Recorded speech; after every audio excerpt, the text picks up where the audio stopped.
भाई किसी ने सही कहा है, अधूरा ज्ञान खतराए जान।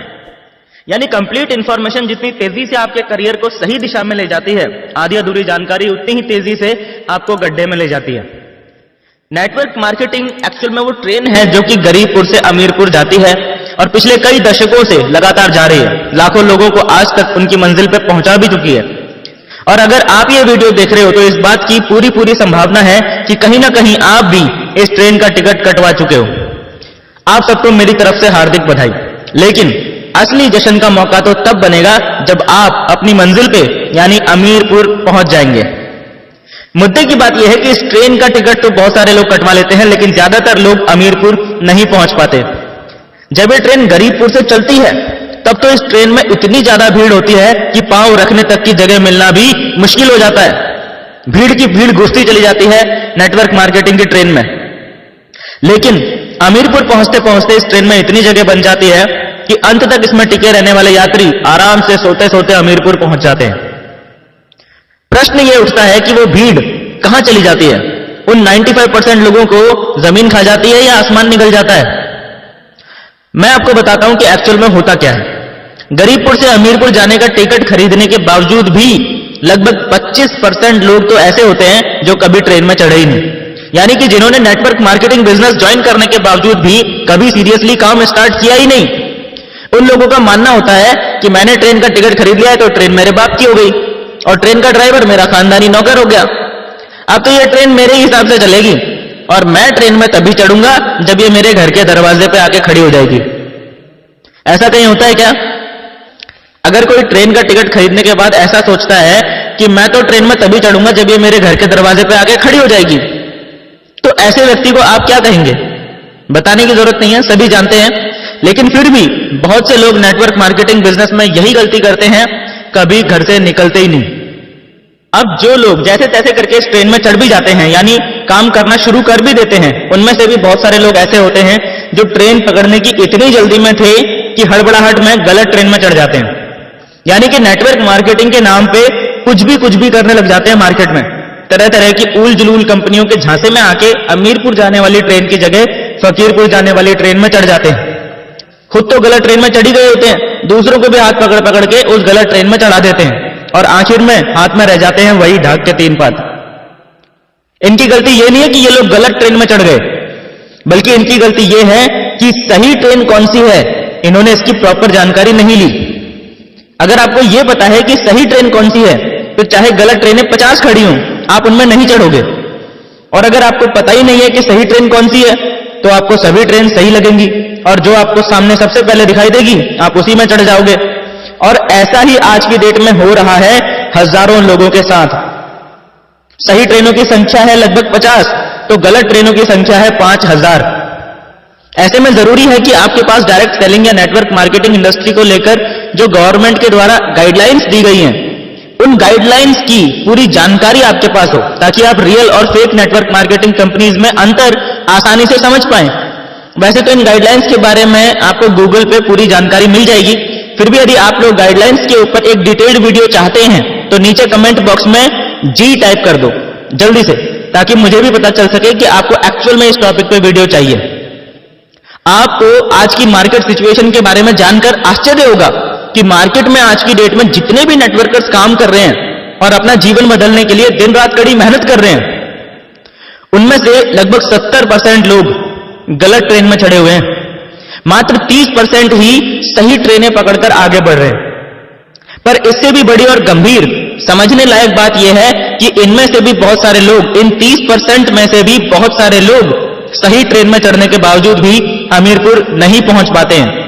इसका कारण यह है कि गरीबपुर से अमीरपुर जाने वाली ट्रेन कई जगहों पे यानी कई स्टेशंस पे रुक के अमीरपुर जाती है और ये सभी लोग इनमें से ही किसी ना किसी स्टेशन पे ट्रेन से उतर जाते हैं। इसीलिए ये लोग कभी भी अमीरपुर नहीं पहुंच पाते।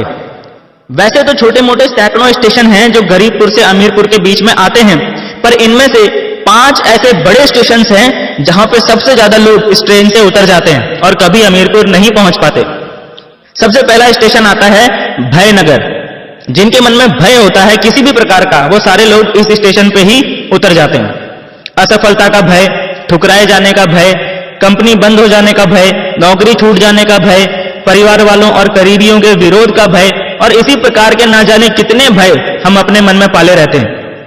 ये भय आपकी सफलता का सबसे बड़ा दुश्मन होता है और आपके असली व्यक्तित्व को खुल के लोगों के सामने आने नहीं देता।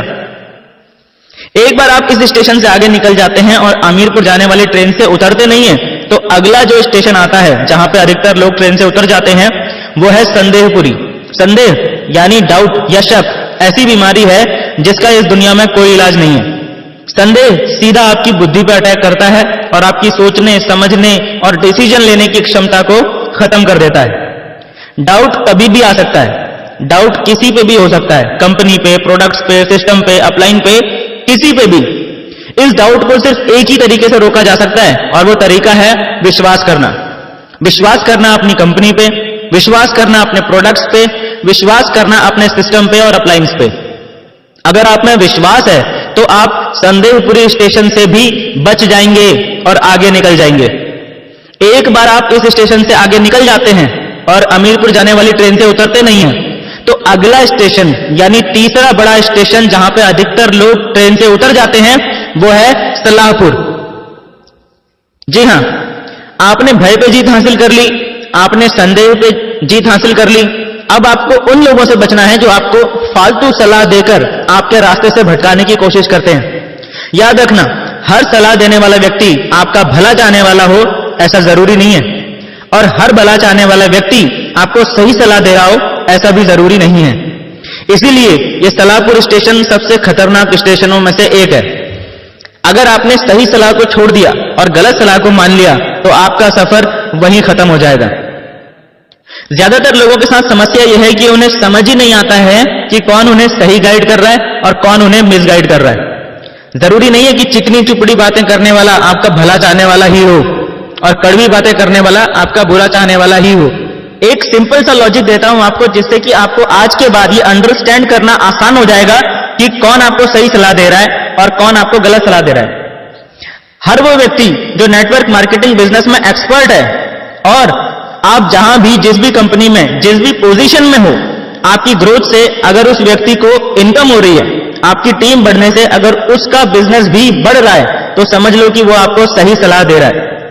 लेकिन अगर कोई व्यक्ति आपको सलाह तो दे रहा है लेकिन उसका खुद नेटवर्क मार्केटिंग में कोई एक्सपीरियंस नहीं है, जैसे आपके बहुत सारे फ्रेंड्स होंगे, आपके बहुत सारे रिलेटिव्स होंगे, आपके पेरेंट्स होंगे, ये सब लोग चाहते तो आपका भला है पर नेटवर्क मार्केटिंग के बारे में आपको सही सलाह नहीं दे सकते। इसीलिए टेक्निकली इनकी सलाह पे चलना आपके नेटवर्क मार्केटिंग करियर के लिए घातक सिद्ध हो सकता है। दूसरे वो लोग जो आपको सलाह तो देते हैं और वो लोग नेटवर्क मार्केटिंग के एक्सपर्ट भी होते हैं, लेकिन उनके द्वारा दी गई सलाह के अंदर एक हिडन कमांड छुपी होती है। यानी कि वो लोग डायरेक्टली आपको आपका रास्ता बदलने के लिए नहीं बोलते, लेकिन उनकी मंशा यानी इंटेंशन यही होती है कि आप अपना रास्ता बदल के उनके साथ उनकी कंपनी में शामिल हो जाएं। इस जगह पे आपको बहुत ज्यादा सतर्कता बरतने की जरूरत होती है कि जिस व्यक्ति से आप सलाह ले रहे हो, क्या वो व्यक्ति दिल से आपका भला चाहता है या आपसे पहले अपना भला चाहता है। सबसे ज्यादा वो लोग इस सलाहपुर स्टेशन पे उतर जाते हैं जो नेटवर्क मार्केटिंग में बिगिनर्स लेवल पे होते हैं। इसीलिए सावधान रहें, सलाहपुर में कहीं अपनी ट्रेन से उतर मत जाना किसी की सलाह मानकर। कान बंद करके अपनी सीट पे बैठे रहना, यानी लोगों की बातों की परवाह किए बगैर अपना काम करते रहना। जब आप इस सलाहपुर स्टेशन को भी पार कर लेते हैं तो आपके रास्ते में चौथा सबसे बड़ा स्टेशन आएगा आलसपुर। जी हां, आलस अगली सबसे बड़ी बाधा है आपके रास्ते की। हम में से बहुत से लोग आलसपन के जाल में फंस के अपने लक्ष्य को, अपनी मंजिल अमीरपुर को भूल जाते हैं और आलसपुर स्टेशन पर ट्रेन से उतर जाते हैं। अगर दिल्ली से मुंबई ट्रेन का सफर 22 घंटे का है तो आपको हर हाल में 22 घंटे उस ट्रेन में बैठना ही पड़ेगा। आप अपनी मर्जी से बीच में किसी भी स्टेशन पे उतर के घूमने नहीं जा सकते। 22 घंटे मतलब पूरे 22 घंटे।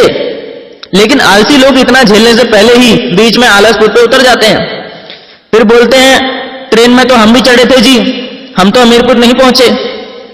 आलसी आदमी हर काम को टालता रहता है, बहाने बनाने लगता है और अपनी लाइफ की हर प्रॉब्लम के लिए दूसरों को दोष देने लग जाता है। इसीलिए उनके बिजनेस की ग्रोथ रुक जाती है, टीम काम करना बंद कर देती है, अपलायंस भी कुछ टाइम बाद गौर करना बंद कर देते हैं और यह आदमी धीरे धीरे खुद ब खुद बिजनेस से आउट हो जाता है। आदमी में आलस पैदा क्यों होता है? इसका सबसे बड़ा रीजन है आदमी के काम करने का कोई बहुत बड़ा क्लियर कट पर्पस ना होना। इसीलिए कहा जाता है कि इस नेटवर्क मार्केटिंग इंडस्ट्री में डायमंड वही बन सकता है जिसके पास उसका क्लियर कट पर्पस होता है, क्योंकि ये पर्पस आपको हमेशा आलस से दूर रखता है। यानी आपको आलसपुर स्टेशन पर ट्रेन से उतरने नहीं देता। एक बार आप आलसपुर को भी पार कर लेते हैं तो अमीरपुर पहुंचने से पहले आखिरी सबसे बड़ा स्टेशन आपके रास्ते में आता है होशियारपुर। ये पंजाब वाला होशियारपुर नहीं है, ये ज्यादा होशियारी दिखाने वालों का होशियारपुर है। अपने आप को सबसे सयाना समझने वाले, सबसे ज्यादा नॉलेजफुल समझने वाले, अपने को ही समझदार, दूसरों को बेवकूफ समझने वाले, अपना उल्लू सीधा करने की कोशिश करने वाले, मुंह में राम बगल में छुरी वाले, दूसरों के हितों को दरकिनार करने वाले, नियमों को तोड़ना अपनी शान समझने वाले, हर काम में शॉर्टकट तलाशने वाले, दूसरों के सर पर पैर रखकर सफल होने की कोशिश करने वाले, इस तरह के सभी लोगों का सफर इस स्टेशन पे आके खत्म हो जाता है, क्योंकि इनके अंदर बीमारी होती है अपना दिमाग लड़ाने की और अपने आप को अपने अपलाइन से ज्यादा स्मार्ट साबित करने की। इसीलिए ये लोग कुछ ना कुछ होशियारी दिखाने की कोशिश जरूर करते हैं, सिस्टम और कंपनी के खिलाफ कोई ना कोई एक्टिविटी जरूर करते हैं और बस फिर वही इनके करियर की सबसे बड़ी गलती साबित होती है और उस एक गलती की वजह से इनका सफर इस होशियारपुर स्टेशन पर खत्म हो जाता है। सिर्फ कुछ लोग यानी कि मात्र 1% लोग ही इस 5वें स्टेशन को पार करने के बाद ट्रेन में बचते हैं और बाकी 99% लोग कभी भी ये नहीं बोलते कि मेरी गलती थी, मुझ में ये कमी थी। वो ट्रेन को और उसके ड्राइवर को गाली देने लगते हैं और जो लोग अंत तक इस ट्रेन में बैठे रहते हैं वो लोग आखिरकार अपनी मंजिल में पहुंच ही जाते हैं, यानी अमीरपुर पहुंच के जीवन भर खुशी, आनंद और चाहतों की जिंदगी जीते हैं। याद रखना, ट्रेन का टिकट खरीद लेना ही काफी नहीं है, अपने आप को गरीबपुर से अमीरपुर पहुंचाना सबसे पहले आपकी खुद की जिम्मेदारी है, उसके बाद ही किसी और से कुछ उम्मीद करना। एक सवाल के साथ इस वीडियो को एंड कर रहा हूं, जिसे यह सवाल समझ में आ गया उसे इस पूरी वीडियो का मैसेज भी समझ में आ जाएगा। अपने दिमाग पे थोड़ा सा जोर डाल के सवाल का जवाब नीचे कमेंट बॉक्स में जरूर देना। सही जवाब देने वालों का नाम अगली वीडियो में जरूर आएगा। अब सवाल सुनो। एक बार एक जगह पे रेस आयोजित हो रही थी। रेस जीतने वाले को 1 करोड़ रुपए का इनाम मिलने की घोषणा की जाती है। उस रेस में 3 लोगों ने पार्टिसिपेट किया, मिस्टर ए, मिस्टर बी और मिस्टर सी। तीनों रेस वाले दिन रेस वाली जगह पे पहुंचते हैं तो क्या देखते हैं कि रेस के लिए जो रास्ता चुना गया था वो एक जंगल से होकर गुजर रहा था, बल्कि यूं कहूं कि वो रास्ता था ही नहीं, वो तो घना जंगल था। और चैलेंज ये था कि जो व्यक्ति सबसे पहले इस जंगल को पार करके दूसरी तरफ पहुंच जाएगा वो विजेता बन जाएगा। समस्या ये थी कि उस जंगल में शेर, चीते, भालू, सांप, बिच्छू, मगरमच्छ, हाथी और तमाम तरह के जंगली जानवर भरे पड़े थे और साथ ही कंकड़, पत्थर और कंटीली झाड़ियों से वो जंगल भरा पड़ा था। अब हुआ ये कि ये सब देखकर मिस्टर ए ने तो रेस में भाग लेने से ही मना कर दिया। उसने सीधा बोल दिया, मेरे बस की बात नहीं है भाई।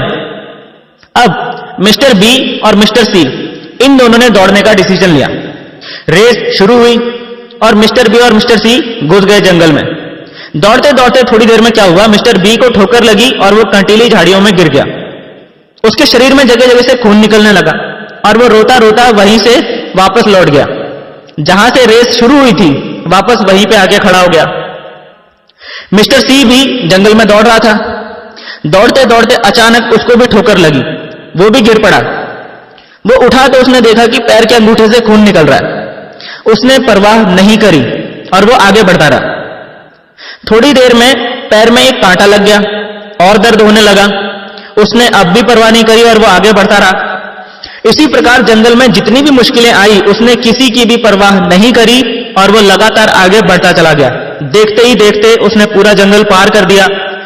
वो विजेता बन गया और उसे 1 करोड़ रुपए का इनाम मिल गया। सवाल ये नहीं है कि कौन जीता या किसका फायदा हुआ। आप लोगों से मेरा सवाल ये है कि इस स्टोरी में सबसे ज्यादा नुकसान किसका हुआ, मिस्टर ए का, मिस्टर बी का या मिस्टर सी का? जल्दी से अपना दिमाग इस्तेमाल कीजिए और नीचे कमेंट बॉक्स में बताइए कि सबसे ज्यादा नुकसान किसका हुआ और क्यों। अगली वीडियो की शुरुआत इसी सवाल के जवाब के साथ होगी और सही जवाब देने वाले सभी लीडर्स का नाम भी नेक्स्ट वीडियो में अनाउंस किया जाएगा। हमारी नेक्स्ट वीडियो की नोटिफिकेशन आपके फोन में आए और YouTube पे वीडियो पब्लिश होते ही आपके फोन की घंटी बज जाए, उसके लिए नीचे मौजूद सब्सक्राइब के बटन को अभी दबा दीजिए और बटन दबाते ही साइड में घंटी का एक निशान आएगा, उसे भी जल्दी से दबा देना ताकि नेक्स्ट वीडियो आपसे मिस ना हो। और हां, जाने से पहले इस वीडियो को अपनी टीम में शेयर जरूर कर देना ताकि आपकी टीम तक भी ये ट्रेनिंग वीडियो पहुंच जाए और उनका भी दिमाग खुल जाए। मिलते हैं दोस्तों नेक्स्ट ट्रेनिंग वीडियो में, तब तक के लिए thank you and wish you all the best.